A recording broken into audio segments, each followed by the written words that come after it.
नमस्ते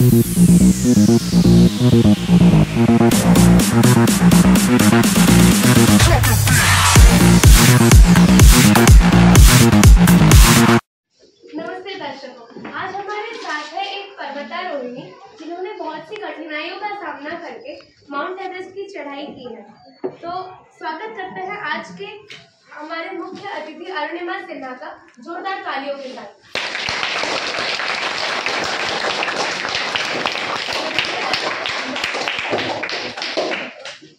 तो आपने माउंट एवरेस्ट की चढ़ाई कैसे की, ये हमारे दर्शक आपसे जानना चाहते हैं, तो आप इस बारे में कुछ संक्षेप में बताना चाहेंगे?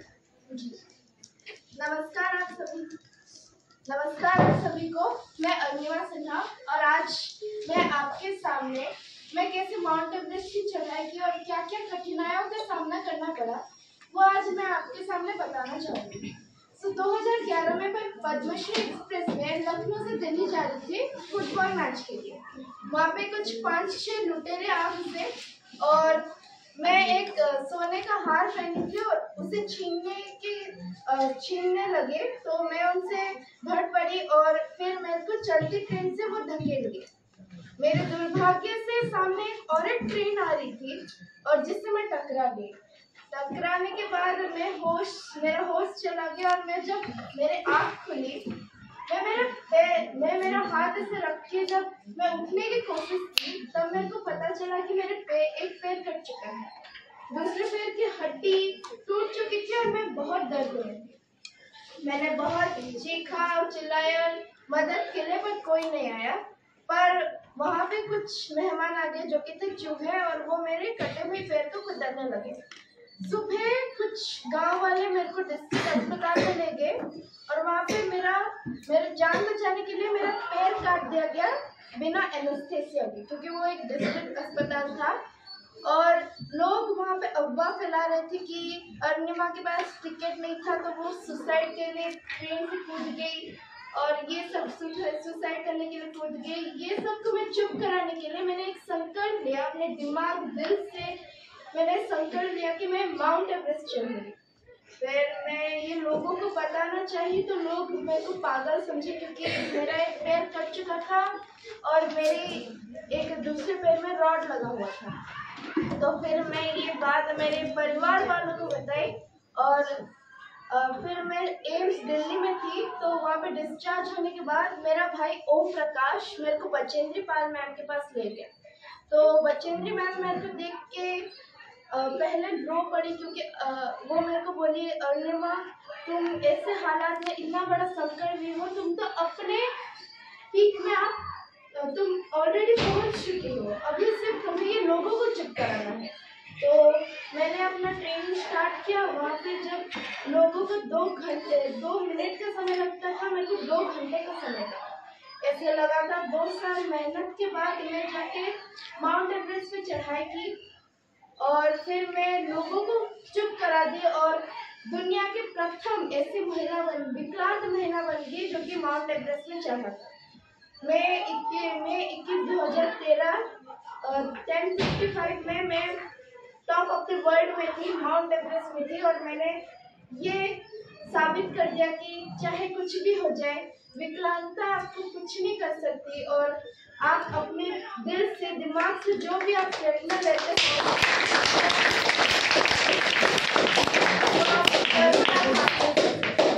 धन्यवाद।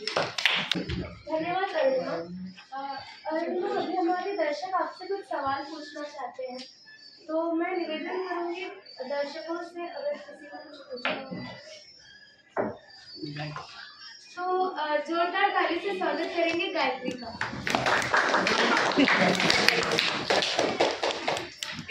नमस्ते अरुणिमा, किस उम्र में आप माउंट एवरेस्ट की चढ़ाई की थी? मैं सिर्फ 23 साल की थी तब मैं चढ़ाई की थी। क्या आप अपने विकलांग में कभी भी पर्वतारोही करने के बारे में सोचे थे?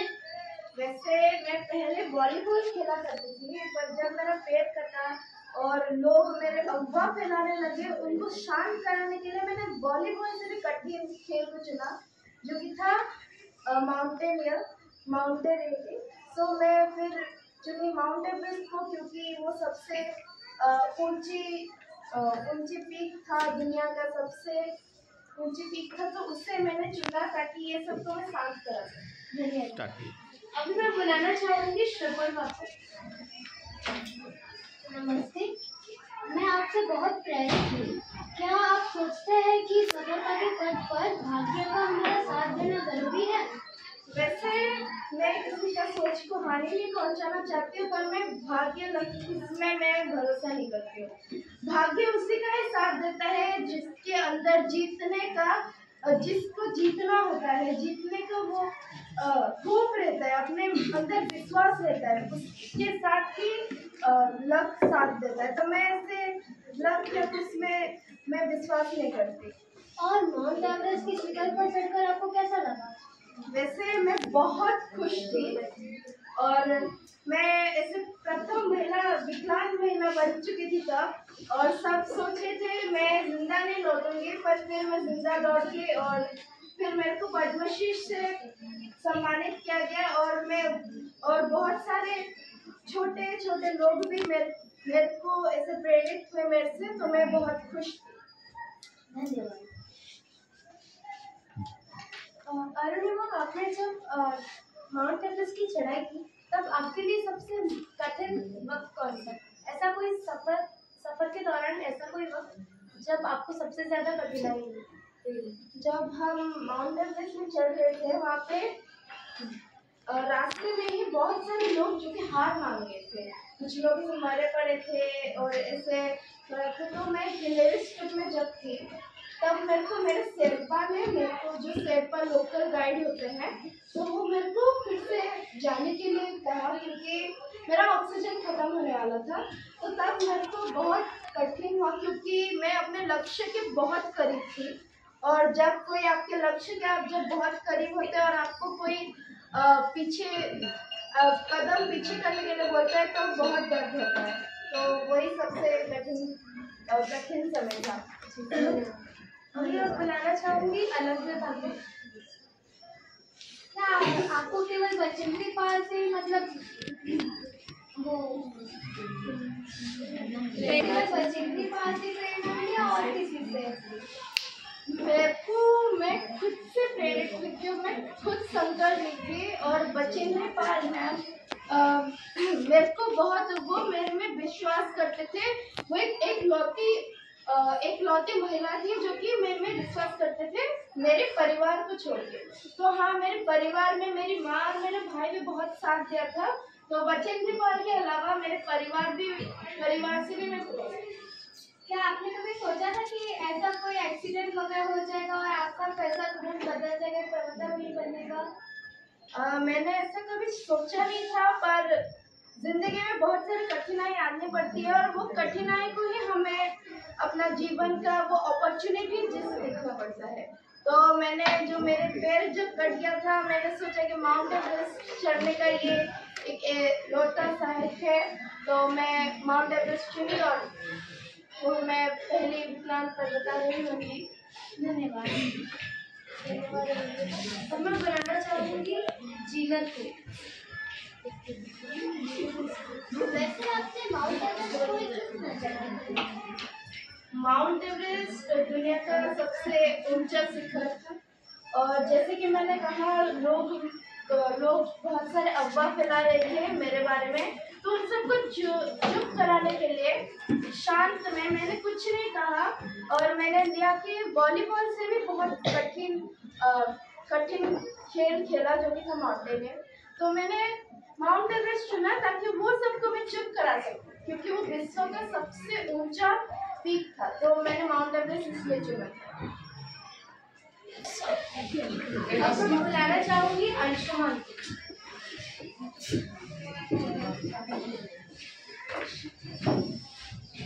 आपको बचेंद्री पाल से कैसे प्रेरणा मिली? बचेंद्री पाल मैम वो मेरे बहुत साथ दिए थे।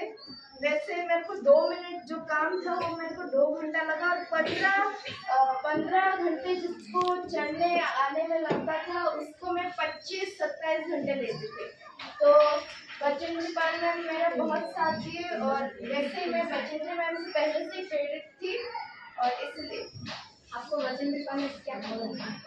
वो पहले मैं जब मेरा भाई ओम प्रकाश जी और मैं जब बचेंद्री पाल मैम से पहले मिलने गए थे तब बचेंद्री पाल मैम मेरे को देख के बहुत रो पड़ी थी क्योंकि और वो बोले कि अरुणिमा तुम ऐसे हालात ऐसे विकराल हालात में माउंट एवरेस्ट चढ़ने की प्रेरणा लिए हो तो पहले तुम तो अपने अंदर का जो पीक था उसमें तुम पहले से ही जीत चुके हो। अभी सिर्फ तुमको ये लोगों को ही शांत कराने के लिए माउंट एवरेस्ट में चढ़ना है। तो अरुणिमा, अगर आप किसी कारण से असफल हो जाते तो आप क्या करते? अगर मैं किसी भी कारण से असफल हो जाती तो मैं फिर से प्रयास करती और वैसे भी मैं बहुत जिद थी कि क्योंकि मेरे को पहले से स्पॉन्सरशिप मिल गया था और अगर मैं कैसे भी असफल हो जाती मेरे को फिर से वो अपॉर्चुनिटी नहीं मिलता, पर फिर भी अगर मैं हो जाती मैं फिर से प्रयास करती और फिर से माउंटेनियर में चलती। बहुत बहुत धन्यवाद। धन्यवाद।